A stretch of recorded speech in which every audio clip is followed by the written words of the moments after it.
Welcome to this episode of Guftagu. My name is Aizaz Haider. The public version of Pakistan's first comprehensive national security policy was released on 14th January 2022 by then Prime Minister Imran Khan. The policy drew in inputs from various quarters, and the process took more than a year, in fact, almost 2 years, though it also incorporated elements from previous attempts to formulate such a policy, which unfortunately never reached fruition. The policy prioritized economic and human security as core elements of Pakistan's national security.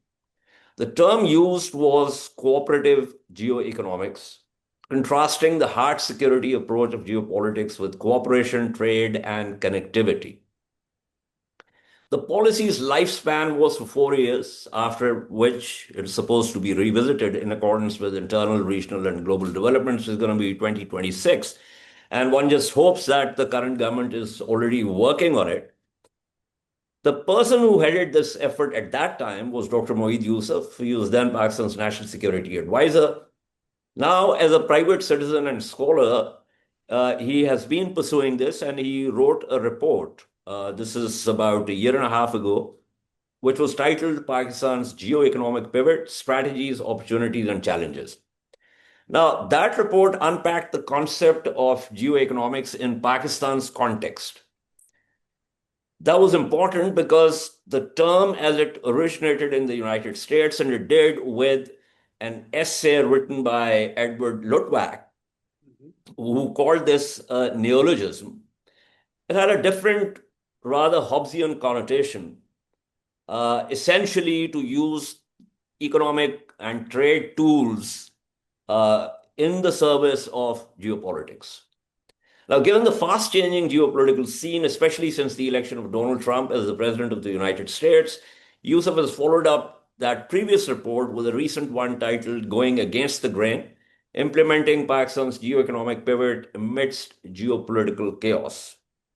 Now, this recent report revisits the concept of cooperative geoeconomics in light of global and regional environment and the changes this context may necessitate, as in changes in the original NSP. So I've already spoken to Dr. Yusuf, but I need to get inputs from other scholars and policy experts to see what they have to say about the concept and the paper under discussion. And for this episode, I have with me Ambassador Aizaz Ahmad Chaudhry. Ambassador Chaudhry is a former foreign secretary, and his last ambassadorial appointment was Pakistan's ambassador to the United States. He is also chairman of Sanobar Institute, which is an independent policy think tank, and he's the author most recently of the book Pakistan-India Relations: Fractured Past, Uncertain Future. So thank you so much, Ambassador Chaudhry, for being on this. You're just trying to take the conversation forward, since you have already read the report that we want to discuss, and you were in fact one of the discussants at the SDPI's annual conference. I thought it, eminently important to get your take on this. Let's begin with the idea of connectivity, which also kind of links up with your recent book about Pakistan and India. So on the eastern side, we've got this problem, and now we also have a problem in the west, which was simmering but was kind of boiled over. So it's eminently sensible to talk about trade, to talk about connectivity, to talk about geoeconomics, especially cooperative geoeconomics. But then there is the reality on the ground. Let's begin with that. How do you view the concept in terms of what the situation on the ground is? Thank you very much, Ijaz, for having me over in your program. First, a word about the national security policy, because when it came, I was very excited, to be honest, because Okay. I have always believed that the concept of national security must be viewed in a more comprehensive way, which essentially means traditional defense, a sort of tripod of traditional defense, human security, and economic security. And if one of these pods falls down or is weaker, the entire structure will be affected. Um, in theory, this sounds very well, but in practice, it appeared to some as if geoeconomics will replace geopolitics. The confusion actually came from that very article that you referred to of Litvak, where the title of the article was From Geopolitics to Geoeconomics. No, Correct. that's not so. They have to work in tandem. And if unless geopolitics is right, geoeconomics will not work. Now, within the context of geoeconomics, several elements are relevant, but one major element, of course, is regional connectivity. That basically means leveraging your geography to maximize your economic well being. Correct. Pakistan has an enviable geography. There's no doubt in my mind. In certain ways, your economic geography connects three sub-regions of Asia: South, Yeah. West, and Central. But only North-South connectivity has so far taken off, and East-West connectivity is completely blocked. So we haven't really fully taken benefit of the regional connectivity for because of the geopolitics of the region. Mainly Pakistan's troubled relationship with India, and also the turbulence in Afghanistan, which has continued for decades. And Afghanistan, as you know, is sometimes referred to as heart of Asia because it somehow is the true connector between various regions. And unless Afghanistan stabilizes, South Asia will not meaningfully get connected to Central Asia. Yes, there is a route through China. A road goes from China to Western China to Tajikistan, another one to Kyrgyzstan, Kazakhstan, and Eurasian landmass. But for 4 to 5 months of the year, that route is closed because of heavy snowfall, treacherous terrain. So I personally believe that regional connectivity. I mean, it's no brainer that it is something good for the country. But unless we can fix geopolitics of this region, we will not be able to get optimal benefits of this regional connectivity. Yes, partly it is there, China-Pakistan economic corridor is there. We've been thinking of extending this CPAC to Afghanistan. But as you can very well imagine, there are detractors of not only Pakistan, but also of China, and they don't want CPAC even to survive. So you will see the security concerns that have arisen consequently. So even that north-south connectivity is dependent on getting our geopolitics right. One would have hoped that India would have taken a broader perspective of the region, in the sense that if it wanted to act as a net security provider,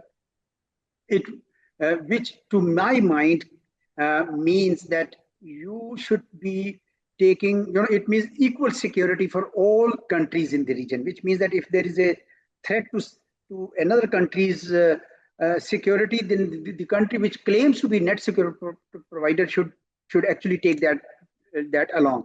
But in fact, in actual policies, India hasn't really viewed itself as a power that is ready to sit in peace with all its neighbors. Consequently, India's global profile, which it wanted to, it aspired a seat on the UN Security Council and wanted a seat on the high table, but that has also been compromised because it could not become a true regional power. Now, Correct. unless India is able to sit in peace with its neighbors, the full potential of East-West connectivity will never be exploited. But that does not mean that we should lose hopes in that, because these days you don't have to have geographical contiguity to operationalize connectivity. Connectivity has taken a very different and broader shape and meaning now. There are micro or mini coalitions coming up where geographically distant countries are finding ways to. Let's come to that. Yeah. I mean, you've laid it out very comprehensively. I would also add that, there's this tyranny of geography. So geography is very important. Yeah. Contiguity reduces the cost if you can manage that. But as you have mentioned, uh, we've got this problem at the geopolitical level. Hmm. So Moeed has talked about, it kind of links up nicely with one of the points that he has raised.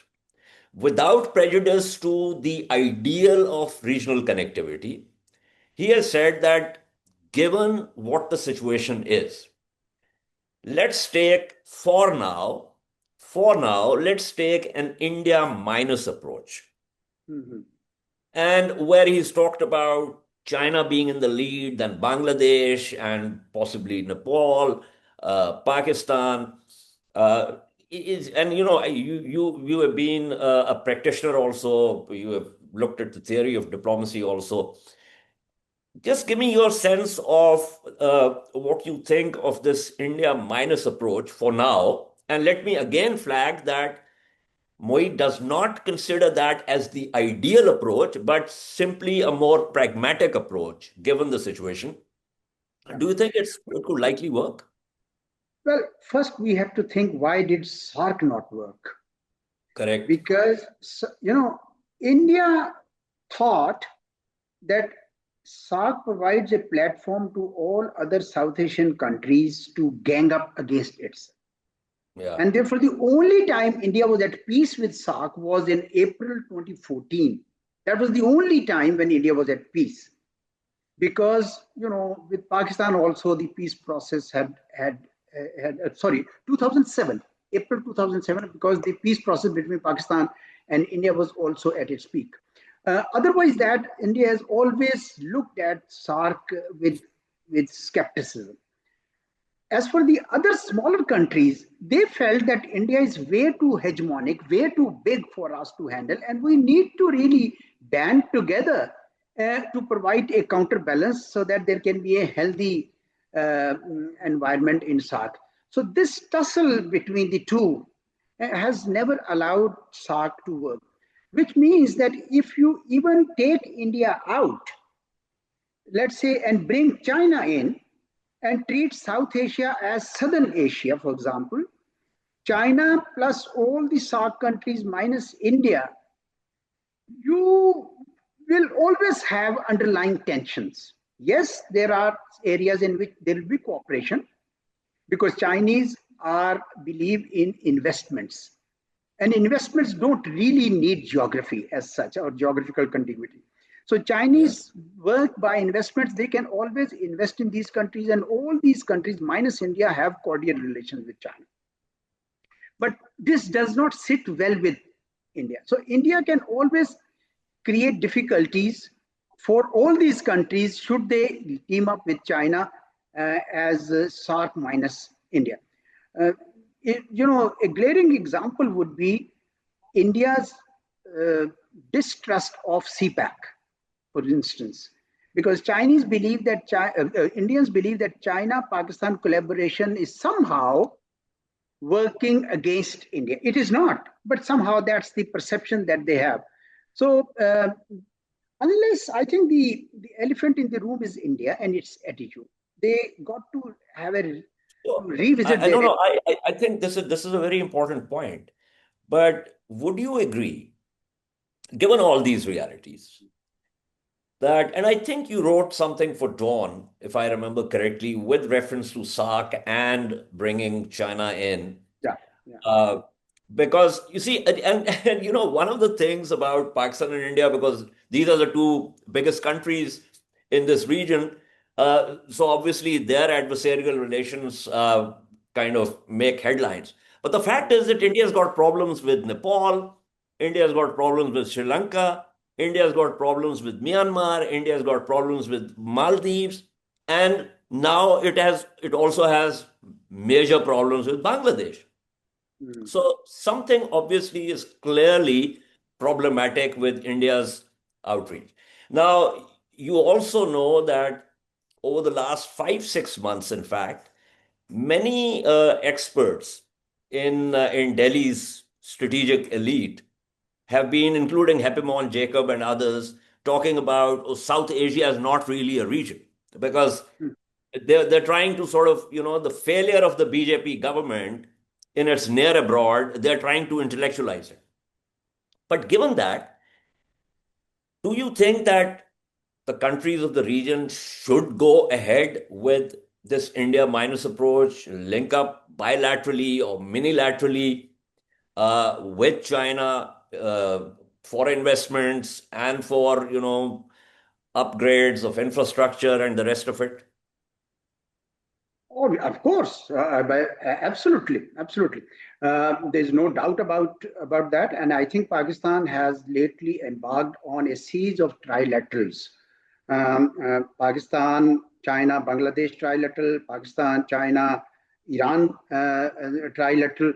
So these trilaterals are essentially meant to circumvent this big issue that at the region level we can't somehow make it work. As for the comment that South Asia is not a region, I find a little contradiction there. But at one level, they want to create an Akhand Bharat, a sort of Yeah. euphemism for the whole of South Asia. And on the other level, they don't recognize South Asia as a region, whereas SARC was created for the, premised on the very basis. My takeaway from this book that you are actually discussing is that a much greater focus should be on economic diplomacy. And there are practical Yeah, I was going to come to impediments. that, but go on. Yeah, you can circumvent these regional obstacles to economic cooperation by becoming more efficient in your economic partnerships with countries that you already have. So, as I was indicating to you, that in view of severe structural constraints to exploiting regional connectivity in this region surrounding Pakistan, I think the alternative is to maximize or optimize benefits from your economic partnerships that you already have. And for that, there are two actions that have been mentioned, and both fall in the domain of geoeconomics. One is that what is it that you can do at the national level, which means through a rigorous implementation of economic diplomacy, having greater coordination and coherence between various arms of the government dealing with economic matters, reducing your reliance on foreign money. We have somehow spent years under dependency syndrome, I think, to get rid of that and moving towards greater self-reliance.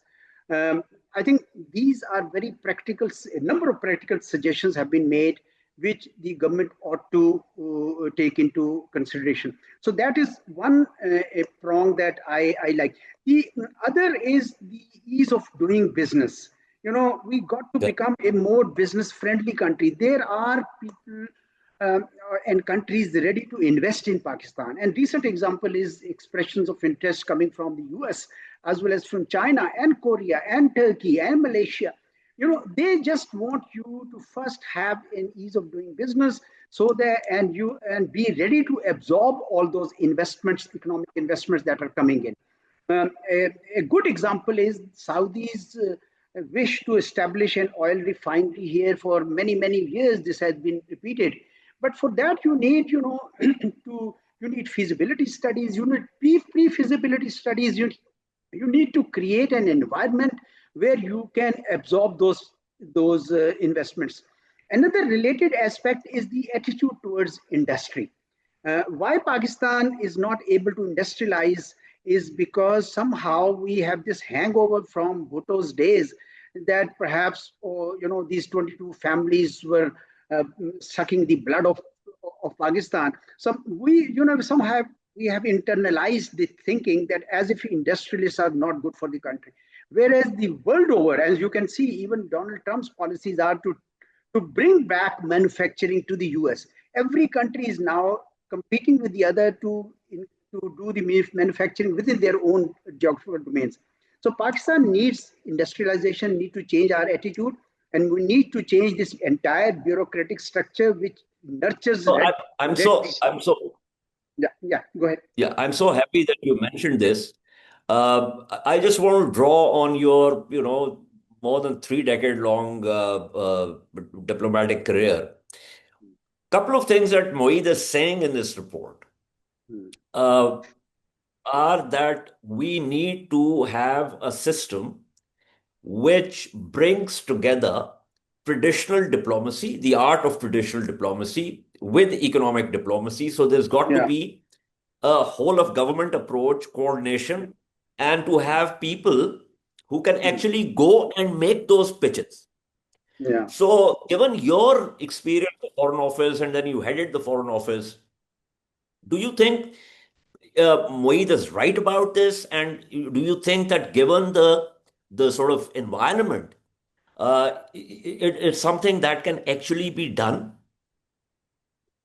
Well, we have been talking about economic diplomacy since the time I was third secretary. And I Oh, don't want wow. to So sound, I that's don't a want to, long time ago. that's right. In 1984, we received this uh, sort of directive from the government that economic diplomacy will be an important component amongst the responsibilities of diplomats. But you have to mean it. And for that, the entire leadership has to first own it. For example, even the national security policy itself needs to have enjoy the full ownership of the government, and then they should Correct. prepare to plan for the second edition of the in security policy, keeping in view the changes that are occurring. Just Correct. by iterating that we need economic diplomacy, which essentially means that you should leverage your goodwill, political goodwill with different countries to translate them into tangible economic cooperation. That's what economic diplomacy is. But for that, there should be greater ownership, and that ownership would require you to make some very, very fundamental changes. I give you one change, for example, which is essential. There are two main actors of the government involved with foreign trade. One is the Ministry of Commerce, and the other is Ministry of Foreign Affairs. Now, in the missions Ministry of Foreign Affairs, the ambassador comes from the Ministry of Foreign Affairs, and the commercial consulars come from the Ministry of Commerce, and they don't talk to each other. They need to have greater sense of a common purpose, and that can only be installed either by some structural changes like Canada has done, like Australia has done, that they have merged foreign policy and foreign trade into one ministry, Correct. Yes. or Yes. you follow a method like Indians have done, that most of the commercial consulars are actually diplomats, and they serve some time in commerce ministry and then come back to the foreign ministry. So a whole of the government approach is required if you want to really pursue economic diplomacy, not the lip service. Lip service won't do anything. I've been hearing about this word. So you start with, first and foremost, take the ownership that economic security does not take away attention from all the geopolitics that of course needs attention. Second, it is a priority because even your traditional defense, everything depends on maximization of economic wealth for your country. And Correct. thirdly, taking all these practical steps to make sure that your economic diplomacy actually is implemented. Correct. Now, we've got a lot on the table now, and I'm very happy that we managed to talk about some of these things because the last episode that I want to do, I'm going to inconvenience you once again because I'm going to get Dr. Moeed Yusuf also, yourself, and one other scholar so that we can have a debate along these points. And, I'm just going to, I've already noted the points that we have discussed.